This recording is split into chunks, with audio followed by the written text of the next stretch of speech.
إن الحمد لله نحمده ونستعينه ونستغفره ونعوذ بالله من شرور أنفسنا ومن سيئات أعمالنا من يهده الله فلا مضل له ومن يضلل فلا هادي له وأشهد أن لا إله إلا الله وحده لا شريك له وأشهد أن محمدا عبده ورسوله صلى الله عليه وعلى آله وصحبه وسلم. وبعد, on continue donc la lecture et l'étude de Kitab al-Tawhid, le livre de l'unicité de l'imam Muhammad ibn Sulayman al-Tamimi rahimahullah ta'ala. Nous en sommes aujourd'hui au chapitre 25 que l'auteur rahimahullah ta'ala a intitulé Exposé de certaines sortes de sorcellerie. On a vu dans le cours précédent les preuves du Coran et de la Sunna démontrant le jugement de la sorcellerie et le statut du sorcier en islam. Et on a vu que celui qui pratique la sorcellerie, qui l'apprend ou qui l'enseigne, il sort en raison de cela de la religion de l'islam. À partir de là, étant donné la gravité de ce péché, que c'est un péché dont l'auteur sort de la religion de l'islam, nous avons donc besoin de savoir de quelle manière celui-ci se manifeste afin de pouvoir nous en écarter. Car comme on a mentionné à de multiples reprises, il fait partie du devoir des savants et des gens de science d'appeler les gens au bien, de leur démontrer ce qu'est le bien à travers les preuves du Coran et de la Sunna, mais aussi de leur exposer ce qu'est le mal afin qu'ils puissent s'en écarter. Entre dans cela la connaissance des différentes sortes de sorcellerie. L'auteur rahimahullah ta'ala a mentionné à ce sujet 5 hadiths, comme on va le voir, insha'Allah ta'ala. Il dit dans le premier hadith, Ahmad a dit, Ahmad ibn Hanbal, rahimahullah ta'ala, l'imam des gens de la Sunna. Muhammad ibn Ja'far nous a rapporté et a dit, Aouf nous a rapporté de Hayyan ibn al-Ala, qui a dit, Qatan ibn Qabisa nous a rapporté, d'après son père, qu'il a entendu le prophète sallallahu alayhi wa sallam dire, la iyafa, le tarq et l'augure font partie du jibt. Et on va voir le sens de ces différents termes, insha'Allah ta'ala. On a vu dans les cours précédents que le mot jibt a été expliqué de différentes manières. Et parmi ces explications, il y a le fait qu'il désigne la sorcellerie. Donc l'auteur, rahimahullah ta'ala, a voulu nous démontrer à travers ce hadith que ces choses qui sont mentionnées, la iyafa, le tarq et l'augure, elles font partie des différentes sortes de sorcellerie. Puis il nous a mentionné une parole d'un des narrateurs de ce hadith qui explique le sens de ces différents termes et il a dit, Aouf a dit, la iyafa consiste à effrayer les oiseaux. Le tarq à tracer des traits sur le sol et le jibt, Al-Hassan, c'est-à-dire Al-Hassan al-Basri, rahimahullah ta'ala, a dit à son sujet qu'il désigne le son du diable. Al-Iyafa, il nous dit donc que cela consiste à effrayer les oiseaux. C'est-à-dire, et c'est une pratique qui consiste à les effrayer, puis d'observer ensuite leurs réactions. Quels sont les sons qu'ils vont produire et en quelle direction vont-ils se diriger. Par exemple, ils faisaient cela avant d'entreprendre une affaire. Ils effrayaient un oiseau, puis, si celui-ci allait à gauche, alors ils étaient pessimistes quant à cette affaire et ils s'en écartaient. Et si l'oiseau s'en allait à droite, alors ils étaient optimistes et continuaient dans le but de concrétiser cette affaire. At-tarq, il nous dit cela consiste à tracer des traits sur le sol. Et ce, afin de prendre connaissance de choses qui sont ignorées. Et ceci également fait partie des choses qui étaient pratiquées à l'époque de la Jahiliyyah, c'est-à-dire avant l'islam. Et ceci font partie des pratiques utilisées par les voyants, les devins, les médiums ou autres. Et ils prétendent connaître l'invisible de cette manière. Ils vont faire des traits sur le sable, ou alors, comme ils le font aujourd'hui, ils vont regarder dans le maracafé ou d'autres choses semblables. Et ils prétendent connaître l'avenir de cette manière. Et en réalité, ce n'est pas en faisant cette chose qu'ils parviennent à obtenir certaines informations au sujet de choses qui sont ignorées. Mais, comme on l'a vu dans un cours précédent, ce sont les diables qui les informent de certaines choses. Et ce en raison du fait que les voyants se rapprochent des diables en leur vouant différentes sortes d'adoration.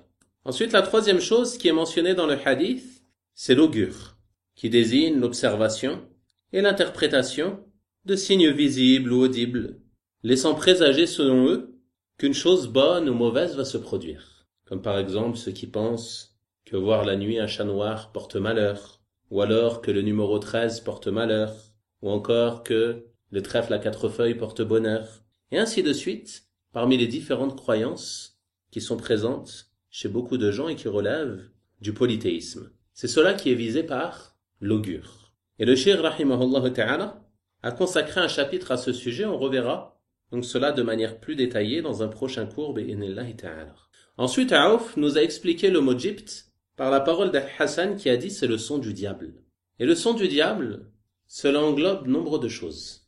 Et entre dans cela, comme l'ont mentionné les gens de science, la musique et ses différents instruments comme la flûte. Ceci fait partie du son du diable, par lequel il égare nombre de personnes parmi les hommes en les éloignant du rappel d'Allah subhanahu wa ta'ala, en les éloignant de l'écoute, de la méditation, de la lecture de son noble livre, en les éloignant du dhikr, et en les éloignant de ce qui leur est profitable ici-bas et dans l'au-delà. Et également entre dans la généralité du son du diable toute parole fausse, toute parole relevant des péchés, ou alors de la mécréance et du polythéisme. On voit donc à travers ce hadith que al-iyafa, le tarq et l'augure font partie des différentes sortes de sorcellerie. Car il est mentionné qu'elles font partie d'El-Gypt. Et on a vu que l'Egypte, cela désigne la sorcellerie. On voit donc ici que la sorcellerie, c'est un nom général qui englobe de nombreuses choses mauvaises parmi les paroles et les actes, ainsi que les croyances. Ensuite, l'auteur, rahimahullah ta'ala, a mentionné un deuxième hadith et il a dit Ibn Abbas, radiyallahu ta'ala anhuma, a dit que le messager d'Allah, sallallahu alayhi wa sallam, a dit celui qui apprend une branche de l'astrologie a certes appris une branche de la sorcellerie, et plus il en apprend, plus il apprend de la sorcellerie. C'est-à-dire plus il apprend de l'astrologie, plus il apprend de la sorcellerie. Et ce hadith est rapporté par Abu Daoud d'une chaîne de transmission authentique. Il est donc venu dans ce hadith que celui qui apprend une branche de l'astrologie, c'est-à-dire une part de cette science, une part de connaissance concernant l'astrologie. L'astrologie qui désigne la croyance que les astres ont une influence sur les événements qui se passent sur Terre. Et ceci également fait partie des croyances des gens de la Jahiliya, et qui sont encore présentes jusqu'à aujourd'hui. Même si les gens ne se rendent pas chez des astrologues pour les consulter, ils ont accès à travers les journaux, les magazines, ou alors sur Internet à travers différents sites et ainsi de suite, à ce qu'on appelle l'horoscope. En fonction du lever de tel astre, ils attribuent un signe à une personne et prétendent ensuite pouvoir connaître ce qui va lui arriver comme bien ou comme mal durant cette semaine, durant ce mois ou durant cette année. Et le fait d'attribuer les événements qui se passent sur Terre à la situation des astres, ceci relève de l'association à Allah subhanahu wa ta'ala. Cela est du shirk. Car celui qui administre les étoiles et les astres, et celui qui administre l'ensemble de l'univers, ce n'est autre qu'Allah subhanahu wa ta'ala. Quant aux étoiles et aux astres, ainsi que l'ensemble des créatures, elles n'administrent rien dans l'univers. Et elles n'ont ni le pouvoir de profiter, ni le pouvoir de nuire, si ce n'est par la permission d'Allah subhanahu wa ta'ala. Il est donc obligatoire pour le musulman de ne pas se laisser influencer par ce que prétendent les astrologues à ce sujet, mais de s'en remettre concernant son bonheur ou son malheur, son avenir, les choses qui vont lui arriver, uniquement à son Seigneur subhanahu wa ta'ala. Quant au fait d'étudier ce qui est lié aux positions de la lune, et ce, afin de connaître les moments des adorations, l'entrée du mois, la sortie du mois et ainsi de suite, alors il n'y a pas de mal en cela, car ceci est une science qui est profitable. Mais ce qui est visé par l'astrologie, c'est le fait de croire que les astres ont une influence sur ce qui se produit sur Terre. On voit donc dans ce hadith que celui qui apprend l'astrologie, il a certes appris une part de sorcellerie. Et c'est pour cela que l'auteur, rahimahullah ta'ala, a mentionné ce hadith ici dans ce chapitre. Car il nous prouve que l'astrologie fait partie des différentes formes de sorcellerie. Et ce car l'astrologue, tout comme le sorcier ou le voyant, il prétend détenir une part de la science de l'invisible. on voit ensuite dans ce hadith que plus la personne apprend de l'astrologie, plus elle s'instruit à ce sujet, plus elle apprend de la sorcellerie.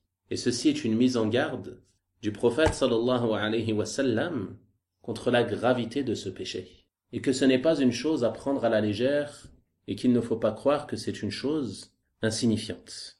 De la même manière qu'il n'est pas permis d'apprendre la sorcellerie, il est aussi interdit d'apprendre tout ce qui est lié à l'astrologie.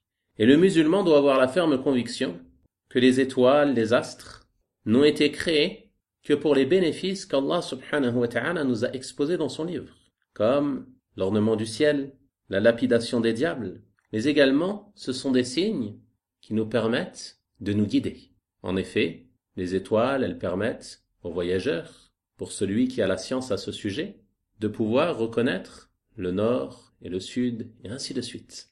Cela lui permet donc de connaître sa direction, et c'est pour ces sagesses que les étoiles ont été créées.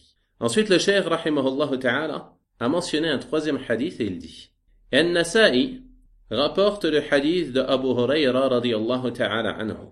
Celui qui fait un nœud, puis souffle dessus, a certes fait de la sorcellerie. Et celui qui fait de la sorcellerie a certes fait du polythéisme, a certes fait du shirk. Et celui qui s'attache à une chose est abandonné à celle-ci. Le fait de nouer des nœuds et de souffler sur ceux-ci, cela fait partie des pratiques des sorciers. Ils nouent le nœud, soufflent dessus et prononcent des formules et des incantations démoniaques, cherchant par cela à nuire à la personne qu'ils souhaitent viser par ce sort. Et comme on l'a mentionné, ils ne peuvent nuire à personne si ce n'est par la permission d'Allah subhanahu wa ta'ala. Ils n'ont pas eux-mêmes la capacité de pouvoir profiter ou nuire. Mais ils font ces choses en sollicitant l'aide des démons. Et ce qu'ils recherchent à porter comme atteinte à la personne visée par ce sort ne peut lui nuire que par la volonté d'Allah subhanahu wa ta'ala. Et Allah subhanahu wa ta'ala a ordonné à son prophète sallallahu alayhi wa sallam de chercher protection contre le mal de celle qui souffle sur les nœuds. Et ce dans Surat al-Falaq, lorsqu'il dit subhanahu wa ta'ala وَمِن شَرِّ النَّفَّاثَاتِ فِي الْعُقَدِ, et contre le mal de celles qui soufflent sur les nœuds. Celles qui soufflent sur les nœuds, les gens du tafsir ont dit ce sont les sorcières, qui font des nœuds avec des fils ou autres, dans le but de pratiquer la sorcellerie. Donc, ce hadith nous démontre explicitement que cette pratique relève de la sorcellerie. Ensuite, il dit « Et celui qui fait de la sorcellerie a certes fait du polythéisme, a certes fait du shirk. » Le cheikh rahimahullah ta'ala a donc voulu nous démontrer à travers la mention de ce hadith que cette pratique relève de la sorcellerie et que cela relève du polythéisme, dont l'auteur sort de la religion de l'islam. Car comme on a dit, le sorcier, il ne peut atteindre son objectif si ce n'est en sollicitant les démons, et à partir du moment où il sollicite les démons, il a certes commis du shirk et sort ainsi de la religion de l'islam. Ensuite il nous dit « Et celui qui s'attache à une chose, qui s'en remet à une chose, on l'abandonne alors à celle-ci. » On a déjà vu un hadith similaire dans un chapitre précédent. On a expliqué que celui qui s'attache à une chose autre qu'Allah subhanahu wa ta'ala, en pensant que cette chose peut lui profiter ou le préserver du mal, alors Allah subhanahu wa ta'ala l'abandonne à cette chose. Et telle est la situation de ceux qui s'attachent aux sorciers, aux voyants et autres parmi les charlatans. Ou alors ceux qui s'attachent aux morts, aux tombes et aux mausolées, en pensant que ceux-là peuvent leur profiter ou leur nuire en dehors d'Allah subhanahu wa ta'ala. En guise de châtiment, Allah subhanahu wa ta'ala les abandonne à ces choses. Donc si Allah subhanahu wa ta'ala les abandonne à ces créatures faibles qui n'ont ni le pouvoir de nuire ni le pouvoir de profiter, et qui n'ont plus de lien avec Allah subhanahu wa ta'ala qui lui détient le bien, la miséricorde pour ses serviteurs, ainsi que leur subsistance. Tout ceci est entre les mains d'Allah subhanahu wa ta'ala. Par conséquent, celui qui se rend chez un sorcier ou autre parmi les charlatans, en espérant par exemple guérir d'une maladie, Allah subhanahu wa ta'ala l'abandonne à celui-ci. Également celui qui se rend chez un voyant ou un devin pour lui demander par exemple où se trouve un objet qu'il a perdu, Allah subhanahu wa ta'ala l'abandonne à celui-ci. À partir du moment où il s'attache à autre qu'Allah subhanahu wa ta'ala, Allah subhanahu wa ta'ala l'abandonne à cette chose. Il vivra alors dans l'angoisse et l'inquiétude. Alors que celui qui place sa confiance en Allah subhanahu wa ta'ala, qui attache son cœur à Allah subhanahu wa ta'ala, qui ne voue sa peur et son espoir qu'en Allah subhanahu wa ta'ala, alors Allah subhanahu wa ta'ala se charge de ses affaires. Comme il dit subhanahu wa ta'ala dans son noble livre, وَمَن يَتَوَكَّلْ عَلَى اللَّهِ فَهُوَ حَسْبُهُ. Et celui qui place sa confiance en Allah, Allah lui suffit. Allah lui suffit. Il n'a pas besoin des sorciers, il n'a pas besoin des devins ni des voyants, il n'a pas besoin des astrologues, il n'a pas besoin de tous ces charlatans, il n'a pas besoin des tombes, des mausolées, et ainsi de suite. Allah subhanahu wa ta'ala lui suffit. Il attache son cœur à Allah subhanahu wa ta'ala. Il s'en remet à lui en toutes choses. Alors Allah subhanahu wa ta'ala lui suffira et le préservera de tout mal. Allah subhanahu wa ta'ala dit dans son noble livre, Alaysa Allah bikafin abda. Allah ne suffit-il pas à son serviteur? Celui qui place sa confiance en Allah subhanahu wa ta'ala, Allah lui suffit. Mais celui qui place sa confiance en autre qu'Allah subhanahu wa ta'ala, qui place sa confiance en une créature incapable, une créature faible, une créature qui n'a ni la capacité de nuire ni la capacité de profiter, que ce soit ici-bas ou dans l'au-delà, Allah subhanahu wa ta'ala l'abandonne à cette créature. Dans ce bas monde, il va l'abandonner à ces gens, sorciers, ces devins et ainsi de suite. Ils vont alors l'égarer. Ils vont lui pervertir sa croyance. Ils vont prendre le dessus sur lui. Ils vont le dominer au point même parfois de dominer sa raison. Wal'iyadhu billah. Il va alors vivre une vie pleine de gêne, d'angoisse, de faiblesse et d'inquiétude. Et on le voit chez ces gens qui se rendent auprès des tombes, des mausolées, qui consultent régulièrement les sorciers, ainsi de suite. Tu le vois qu'ils ont le cœur rempli de crainte, rempli d'angoisse, rempli de peur. Ils sont toujours instables. Ils ne trouvent pas la tranquillité et l'apaisement. Pourquoi? Car ils s'en sont remis à autre qu'Allah subhanahu wa ta'ala. Quant à l'au-delà, leur destination elle est connue s'ils ne se repentent pas. Car celui qui donne des associés à Allah subhanahu wa ta'ala, son refuge sera le feu de l'enfer. Alors que le croyant monothéiste, dans l'au-delà, Allah subhanahu wa ta'ala lui a promis le paradis. Et ici-bas, tu verras que les croyants monothéistes, ceux qui sont véridiques avec Allah subhanahu wa ta'ala et lui vouent un culte exclusif, n'en s'en remettent qu'à Allah subhanahu wa ta'ala dans l'ensemble de leurs affaires, tu verras que ils sont toujours le cœur apaisé, rempli de quiétude et de tranquillité. Et ils ont la force du cœur, la force mentale, ainsi que la sécurité. Pourquoi? Car ils s'en sont remis et ont placé leur confiance uniquement à Allah subhanahu wa ta'ala. Donc celui qui voue son culte exclusivement à Allah subhanahu wa ta'ala et place sa confiance uniquement en lui, Allah subhanahu wa ta'ala se charge de ses affaires ici-bas et dans l'au-delà. Et il le préserve du châtiment et le fera entrer au paradis. Quant à ceux qui adorent les démons et ceux qui adorent les tombes, les mausolées, les morts et ainsi de suite, Allah subhanahu wa ta'ala les abandonne alors à ceux en qui ils s'en sont remis et il leur dira au jour de la résurrection, allez voir ceux que vous adoriez ici-bas. Et lorsqu'ils iront les voir, ceux-là se désavoueront d'eux. Car, comme on l'a mentionné dans un cours précédent, tout être adoré en dehors d'Allah subhanahu wa ta'ala se désavouera de ceux qu'il adore au jour de la résurrection. Ensuite, le cheikh rahimahullah ta'ala a mentionné un quatrième hadith et a dit, Ibn Mas'ud radiyallahu ta'ala anhu rapporte que le messager d'Allah sallallahu alayhi wa sallam a dit, ne vais-je pas vous informer au sujet de ce qu'est Al-'adl. Al-'adl, les gens de science ont dit que cela désigne une chose qui coupe et qui divise. C'est-à-dire, ne vais-je pas vous informer au sujet de la chose qui coupe et qui divise. Et d'autres ont dit que cela désigne la sorcellerie. C'est-à-dire, ne vais-je pas vous informer au sujet de ce qu'est la sorcellerie. C'est donc pour ça que l'auteur, rahimahullah ta'ala, l'a mentionné dans ce chapitre. Le prophète sallallahu alayhi wa sallam a ensuite dit que cette chose, al-'adl, cela désigne l'anamima, le colportage, le fait de rapporter les propos des gens les uns sur les autres. Et ce hadith est rapporté par l'imam Muslim, rahimahullah ta'ala. Donc le prophète sallallahu alayhi wa sallam dans ce hadith, il nous démontre le danger de l'namima, le colportage. Et c'est comme s'il avait dit que la sorcellerie tout entière se trouvait dans cela. Et l'objectif, à travers cette comparaison, est de nous démontrer la gravité du colportage et de nous mettre en garde contre ce grand péché. Et pourquoi le colportage est-il d'une si grande gravité? La réponse est que la namima, colportage, a pour conséquence la même chose que la sorcellerie. On a vu que, bien souvent, les personnes qui consultent les sorciers ou ceux qui pratiquent la sorcellerie, quel est leur objectif? Leur objectif, c'est de diviser, de séparer entre les gens. Séparer entre les époux, par exemple. Et le colportage, quelle est sa conséquence? Sa conséquence est la division entre les gens. Elle a même une conséquence plus grave et plus grande que la sorcellerie. Car le sorcier, il va séparer entre un homme et son épouse. Mais le colporteur, il se peut qu'il sépare et qu'il divise les gens de tout un quartier, de toute une ville, en raison de la corruption qu'il sème avec sa langue.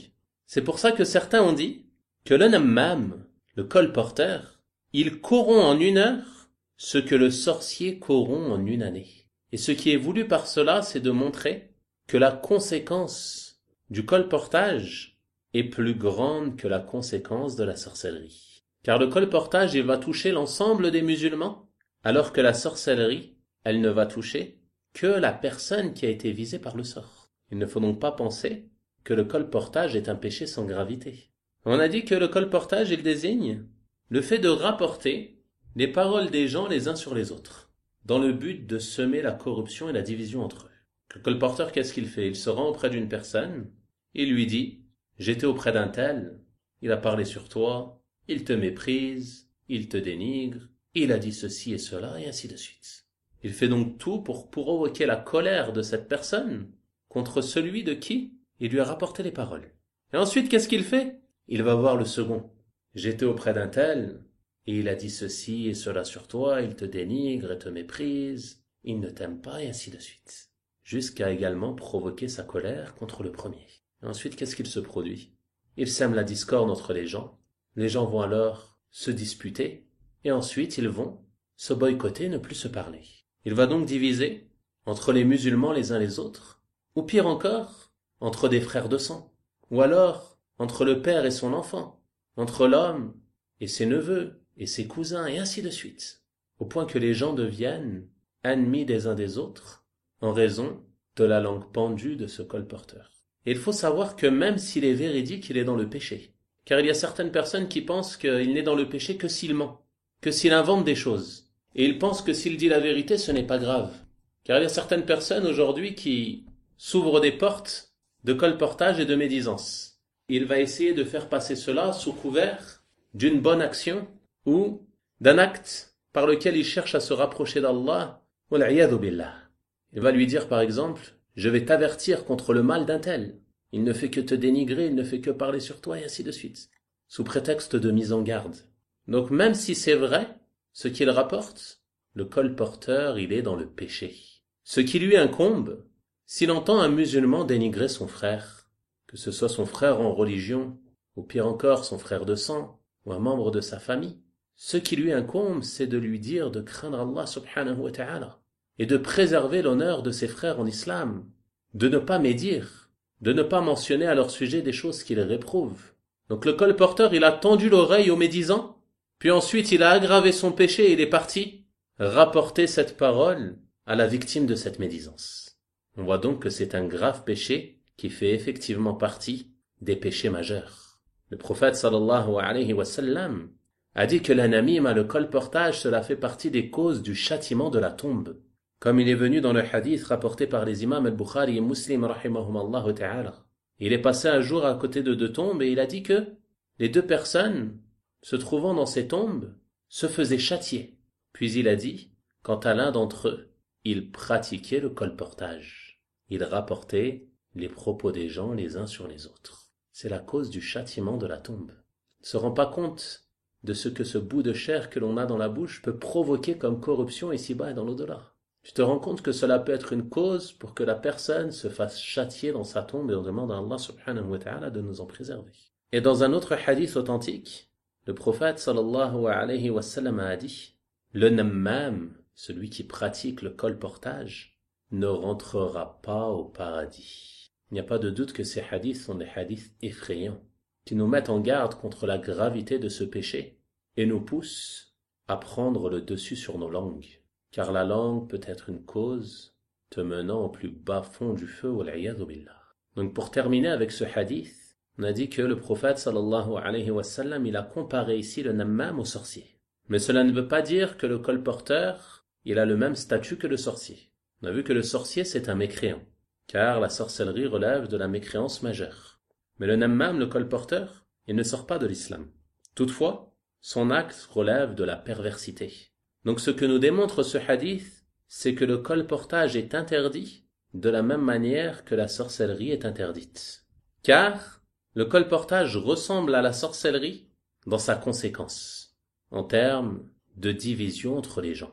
Toutefois, la sorcellerie est de la mécréance et le colportage est de la perversité.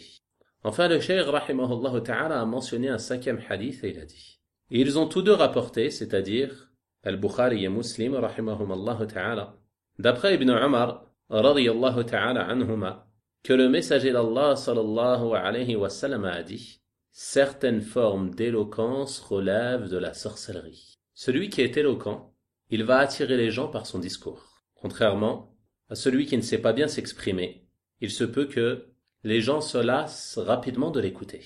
Donc, celui à qui Allah subhanahu wa ta'ala a donné la qualité de savoir bien s'exprimer et d'être éloquent dans son discours, s'il utilise cette qualité dans le bien, pour défendre la vérité, pour défendre la religion de l'islam, pour défendre la sunna du messager d'Allah sallallahu alayhi wa sallam, et pour réfuter le faux, pour réfuter le polythéisme et la mécréance, réfuter les innovations, réfuter les gens de l'innovation, réfuter le faux, de manière générale, alors il sera récompensé pour cela. Il aura utilisé cette qualité dans le bien, par la grâce d'Allah subhanahu wa ta'ala. Mais s'il l'utilise dans le mal, comme par exemple pour défendre le faux, et pour s'opposer à la vérité aux gens de la vérité, alors il est dans le péché, et c'est cela qui est blâmé dans le hadith. Certaines formes d'éloquence relèvent de la sorcellerie. Le prophète sallallahu alayhi wa sallam ici, il ne blâme pas l'éloquence de manière générale. Mais ce qu'il blâme, c'est que la personne utilise cette qualité pour faire passer le faux comme vérité et la vérité comme faux. Car celui qui sait bien s'exprimer, alors il va réussir par ses mots et par ses plaisants discours à faire passer le faux pour vérité. Il va embellir le faux aux yeux des gens, au point qu'ils pensent que ce qu'il dit est vrai. On voit donc que son éloquence a pour conséquence de tromper les gens, comme s'ils étaient ensorcelés. Donc, celui à qui Allah subhanahu wa ta'ala a donné la qualité de savoir bien s'exprimer, il est obligatoire pour lui d'utiliser cette qualité dans le bien, dans le fait d'encourager les gens au bien et de les prévenir contre le mal. Mais s'il utilise cela dans le faux, comme par exemple pour défendre le faux, défendre les innovations, défendre les transgressions et les péchés, défendre des gens qui s'opposent aux gens de la vérité, et qu'en parallèle, il se sert de cette qualité, pourquoi? Pour dénigrer les gens de la vérité, dénigrer les prédicateurs à la vérité, dénigrer les mashaïrs, dénigrer les savants et ainsi de suite. Par ses beaux discours, il fait croire aux gens que ceux qui appellent au bien sont des gens mauvais, sont des gens qui sèment la corruption et ainsi de suite. Et ce, en faisant passer le faux pour vérité et la vérité pour faux. Alors celui-ci, il est blâmé pour son acte et blâmé pour son utilisation de cette qualité pour défendre le faux. Et c'est cela qui est une forme de sorcellerie. Car les gens sont comme ensorcelés par ces discours. Combien de personnes on a entendu dire « Oui, mais un tel, parmi les orateurs ou les prédicateurs ou les sermonneurs, ils parlent d'une très bonne manière. Ces discours sont plaisants. » Et ils sont tellement trompés par ces discours que, parfois, ils ne sont même pas capables d'expliquer ce dont ils ont profité de ces discours. C'est comme une illusion. Ils se sont laissés tromper par la forme, mais n'ont pas compris le fond et sont ainsi tombés dans le faux.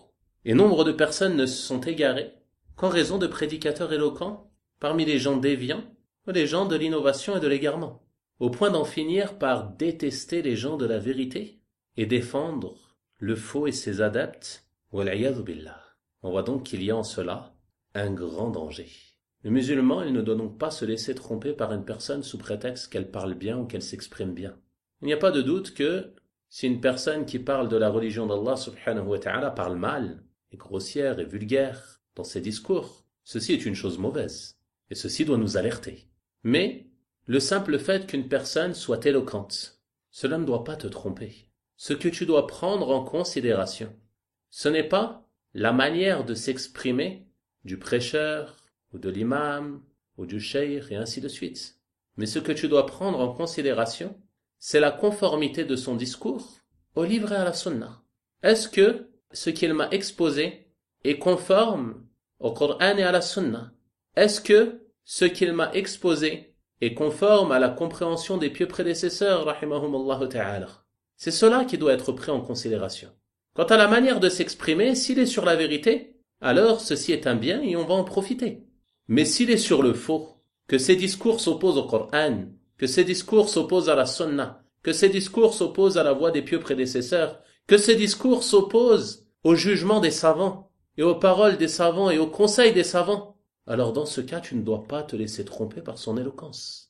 Mais tu dois peser son discours sur la balance de la vérité. Si ce qu'elle a dit est vrai, cela est accepté. Et si ce qu'elle a dit est faux, cela est rejeté, aussi plaisant soit son discours. Le prophète sallallahu alayhi wa sallam a donc voulu à travers ce hadith nous démontrer que l'éloquence est une forme de sorcellerie, et ce car la personne éloquente peut utiliser cela dans l'appel au mal en faisant passer la vérité pour faux et le faux pour vérité. On a donc terminé avec ce chapitre. On a vu un résumé dans le premier hadith, le hadith de Qabisa, radiyallahu ta'ala anhu, que al-iyafa, al-tarq et l'augure font partie de la sorcellerie. On a vu l'explication de ces différents termes. Dans le deuxième hadith, le hadith d'Ibn Abbas, radiyallahu ta'ala anhuma, on a vu l'interdiction de l'apprentissage de l'astrologie qui fait partie des différentes formes de sorcellerie. Dans le troisième hadith, le hadith de Abu Huraira, radiyallahu ta'ala anhu, on a vu que le fait de nouer des nœuds et de souffler dessus avec pour intention de nuire aux gens, alors ceci relève de la sorcellerie. Et celui qui pratique la sorcellerie, il a certes commis du shirk, car la sorcellerie est une forme de shirk. Car comme on l'a vu, le sorcier, il sollicite l'aide des démons et se rapproche d'eux par différentes formes d'adoration, et ceci est du polythéisme. Et on a vu également dans ce hadith que celui qui s'attache aux sorciers ou autres charlatans, alors Allah subhanahu wa ta'ala l'abandonne à ce en quoi ils sont remis. Dans le quatrième hadith, le hadith d'Ibn Mas'ud radiyallahu ta'ala anhu, on a vu l'interdiction de la namima, l'interdiction du colportage, et que cela fait partie des grands péchés, et que c'est une des sortes de sorcellerie. Et on a vu dans le cinquième hadith, le hadith d'Ibn Umar radiyallahu ta'ala anhuma, l'interdiction de l'éloquence si celle-ci est utilisée dans l'appel au faux et le dénigrement de la vérité de ces gens, car ceci également fait partie des sortes de sorcellerie. On va donc s'arrêter là pour ce soir, incha'Allah ta'ala, et on verra dans le cours de demain le chapitre suivant qui concerne les voyants et leurs semblables. Wa sallallahu wa sallim wa barik ala nabiyyina Muhammadin wa ala alihi wa sahabatihi ajma'in walhamdulillahi rabbil alamin wa barakallahu fiikum.